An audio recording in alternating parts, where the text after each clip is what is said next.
47 career intelligence officers, 8 months of institutional purging, one audio recording that would shatter the narrative of operational reform. Kash Patel thought the personnel files were protected. Senator Warren had spent half a year building an ironclad case. The Intelligence Committee chamber would witness something unprecedented. Documented evidence of how America's premier intelligence agency was restructured, not for effectiveness, but for political alignment. Mid-morning, during the height of administrative restructuring, Senate, Intelligence Committee hearing room, heart-building. The atmosphere carried weight that only comes when institutional independence itself faces examination. Kash Patel entered like a national security operator who had spent years fighting what he called bureaucratic resistance. Dark suit projecting authority, intelligence credentials spanning multiple agencies, briefcase containing reorganization justifications that would soon prove catastrophically inadequate against what Senator Elizabeth Warren had compiled. Behind him followed 4 National Security Council coordinators and 3 CIA liaison officers, notably none from the career ranks that had dominated the agency for decades. Their expressions projected confident reform narrative, masking uncertainty about why this emergency oversight session had been convened with unprecedented access to personnel records. They had prepared Patel for predictable questions about efficiency improvements, streamlined operations, enhanced coordination. None anticipated the personnel database Senator Warren was about to deploy. Senator Elizabeth Warren sat like a prosecutor who had spent months reconstructing the most systematic intelligence politicization attempt in modern American history. Her reading glasses reflected harsh committee lighting as she organized multiple binders marked confidential, Personnel Review, CIA, Restructuring Analysis. The Massachusetts Democrat had built her reputation on institutional accountability and exposing systematic patterns. Today, she would deliver the most devastating intelligence oversight confrontation in decades, using nothing but personnel records, internal communications, and testimony from purged career officers. The committee chamber buzzed with extraordinary tension. Intelligence correspondents filled every seat, understanding they were witnessing potential exposure of something that threatened intelligence independence itself. Networks carried the hearing live to audiences sensing institutional crisis. Social media had been exploding since dawn as former intelligence officials shared concerns about politicization that this hearing might finally document. Chairman Burr called the session to order with unusual solemnity. This committee convenes to examine personnel and operational changes within the Central Intelligence Agency during recent restructuring initiatives. We will review decision-making processes and criteria used in organizational reforms. Patel opened with prepared statement, voice-carrying operational confidence refined through years navigating political warfare. Senator Warren, Chairman. Burr, distinguished members, I appreciate this opportunity to discuss necessary institutional reforms. The agency faced systematic institutional resistance that undermined operational effectiveness and policy coordination. Restructuring initiatives prioritized operational alignment, mission focus, and enhanced responsiveness to strategic priorities. These reforms strengthened American intelligence capabilities while addressing bureaucratic dysfunction that had plagued the agency for years. Warren allowed him to finish, her fingers resting, motionless on personnel documentation. When Patel concluded with confident assertion about successful reform despite entrenched resistance, Warren leaned forward with intensity of someone who had spent months analyzing patterns others hoped would remain obscure. Mr. Patel, Warren began with surgical precision. You mentioned operational alignment and enhanced responsiveness. Let's examine those terms through documented personnel decisions rather than reform rhetoric. She opened the first binder deliberately, revealing spreadsheets and personnel files that made Patel's confident expression shift. Are you familiar with the personnel transition initiative implemented during the restructuring period, specifically affecting senior analysts in the Directorate of Analysis? Patel's posture stiffened slightly. Personnel decisions were sensitive territory, involving career officers with decades of experience. Senator, I coordinated strategic-level reforms across intelligence community. Specific personnel matters involve complex performance evaluations managed through established review processes. Mr. Patel, Warren interrupted with calm authority, these personnel records were provided to this committee through oversight protocols. Would you like to know what patterns emerge when we analyze who was removed and why? The revelation that detailed personnel analysis had been conducted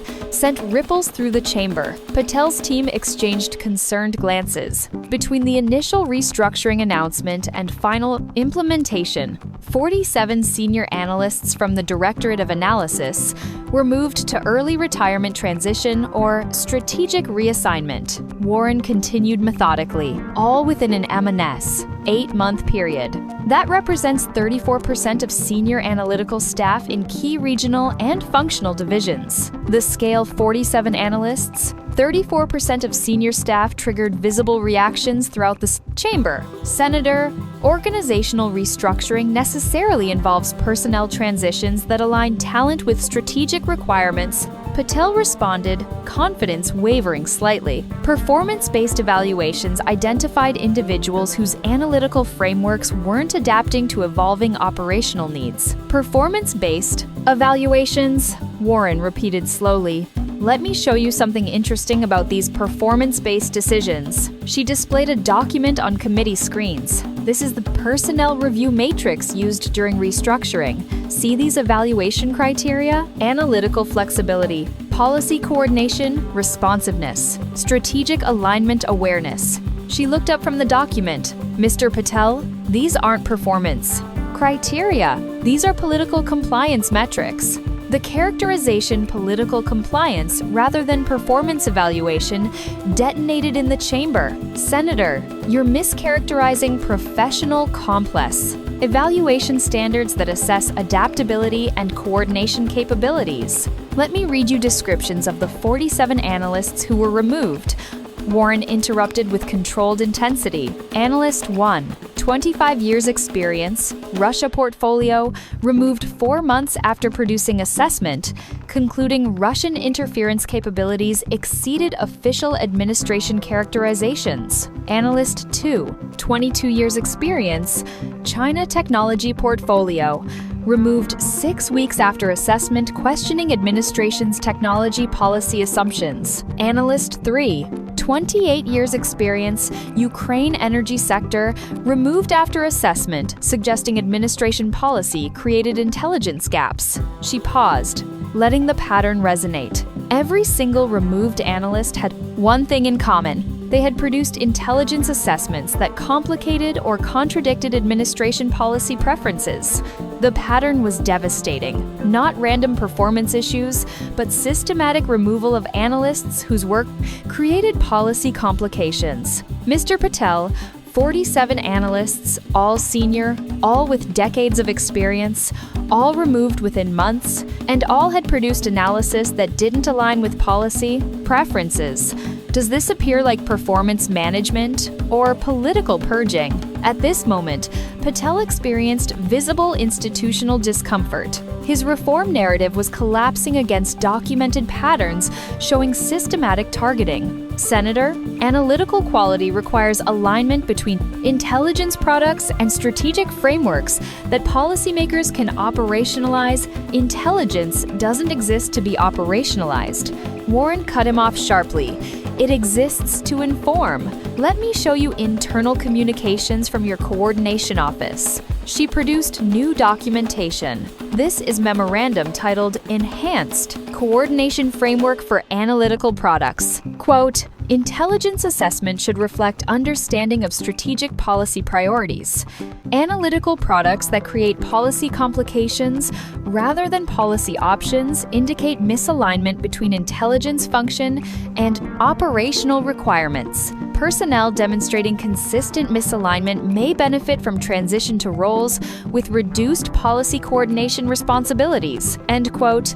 The memorandum's language, misalignment, policy complications, transition was bureaucratic code for political purging. Analytical products that create policy complications. Warren emphasized with controlled outrage. Mr. Patel, that's describing removing analysts whose intelligence contradicts policy preferences.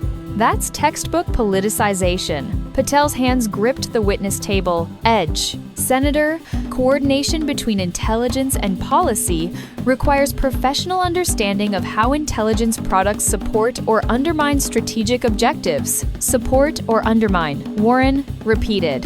There it is. Intelligence that undermines policy preferences gets analysts removed. That's not coordination. That's corruption of intelligence function. She produced another Alles document. This is testimony from former Deputy Director of Analysts, career officer with 31 years of service. Testified to this committee in closed session. Want to know what he said? The mention of career Deputy Director testimony triggered alarm throughout Patel's team. He testified that your coordination office implemented what he called loyalty assessment reviews that evaluated analysts not on analytical quality, but on whether their assessments aligned with administration positions. He used the phrase ideological screening. When he objected, he was reassigned to administrative duties and pressured to retire. The testimony about loyalty assessment and ideological screening was explosive. A 31-year career officer testified that you implemented political loyalty screening for intelligence analysts, Mr. Patel. How do you respond? Patel's face showed visible stress, defensive calculation replacing operational confidence. Senator, that individual demonstrated institutional resistance to necessary reforms and mischaracterized professional coordination as political interference. Let me play you something. Warren interrupted, holding up her phone. This is audio from internal coordination meeting in your office. 53 seconds. The committee chamber filled with clear audio. Patel's voice was unmistakable. The agency needs operators who understand that intelligence serves policy, not the other way around. We're not running an academic think tank where analysts pursue whatever conclusions suit their intellectual preferences. We need people who get the mission, our mission, not the bureaucracy's mission. The restructuring identifies those who understand policy support versus those still operating in the old framework where intelligence thought it could contradict leadership. Silence was absolute. Intelligence serves policy, not the other way around. Mr. Patel, Warren's voice cut through the silence. Like a blade, the foundational principle of intelligence is independence from policy. Intelligence informs policy. It doesn't serve it. What you just described is the definition of intelligence, politicization. Patel sat frozen, realizing the full scope of what Warren had obtained. Audio of his own words expressing the exact philosophy that intelligence professionals spend careers fighting against. Senator, that audio lacks context regarding operational realities. Let me provide context, Warren interrupted, with barely controlled fury. We have 47 analysts removed. We have personnel review criteria measuring political alignment. We have internal memos describing policy complications as grounds for removal. We have career deputy director testimony about loyalty screening. And now we have audio of you explicitly stating that intelligence should serve policy. She leaned forward. Mr. Patel, what we're documenting isn't organizational reform. It's systematic politicization of intelligence through removal of analysts who produced inconvenient assessments, replacement with politically aligned personnel, and explicit philosophy that intelligence exists to support rather than inform policy. The summary was devastating in Totner's antenna to the face. This is devastating in play. Directness, not allegations floating in bureaucratic language, but documented patterns connecting personnel purges, political criteria, and explicit politicization philosophy. This committee has documentation showing systematic removal of experienced analysts based on political criteria. Warren stated with institutional authority, "We have your office's written guidance, treating policy contradicting intelligence as misalignment. We have career officer testimony about loyalty screening. We have audio of you describing intelligence as serving policy. She gathered documents methodically. What we don't have is any explanation from you about how this represents anything other than corruption of intelligence independence. Why remove analysts whose assessments contradict policy? Why implement criteria measuring political alignment? Why explicitly state intelligence should serve policy? Questions hung unanswerable in the chamber. Any response would either confirm politicization or contradict documented evidence. Warren delivered the defining moment. Mr. Patel, this committee is referring this matter to the Intelligence Community Inspector General for investigation of potential politicization of intelligence and improper personnel actions. We are demanding full audit of all personnel decisions during restructuring, with restoration of removed analysts and review of all intelligence products produced during this period. The referral and restoration demand were nuclear requiring reinstatement of purged analysts and questioning validity of all intelligence produced under the politicized structure. Additionally, this committee demands complete records of all coordination between your office and personnel. Decision-making, including all communications regarding specific analysts and their assessments. The communications demand would expose the entire decision-making apparatus. The chamber erupted as implications cascaded. Former intelligence officials immediately called for investigations. Networks broke into programming. Social media exploded with the audio clip. Within minutes, intelligence serves policy was trending globally as former CIA officers expressed alarm at documented politicization. Patel gathered materials with trembling hands, scope of institutional crisis clear. He had entered projecting reform success narrative. He left with Inspector General investigation announced, audio evidence permanent record, and demands for restoration of purged analysts. That evening, former intelligence officials spoke with extraordinary command, directness. When someone says intelligence serves policy, they're describing destroying the intelligence function, noted one former CIA director. Independence from policy is what makes intelligence valuable. Otherwise, you just have propaganda. The White House issued brief statement defending organizational reforms without addressing specific politicization evidence. Intelligence community leadership announced review of all restructuring decisions. Media coverage focused relentlessly on the audio recording and systematic removal patterns. The CIA reorganization files had become a case study in how documentation can expose systematic institutional corruption. Patel faced no criminal charges, but something potentially more damaging. Documented evidence that he had implemented the exact politicization that intelligence professionals spend careers preventing. Sometimes, the most dangerous threat to intelligence isn't foreign adversaries, it's domestic.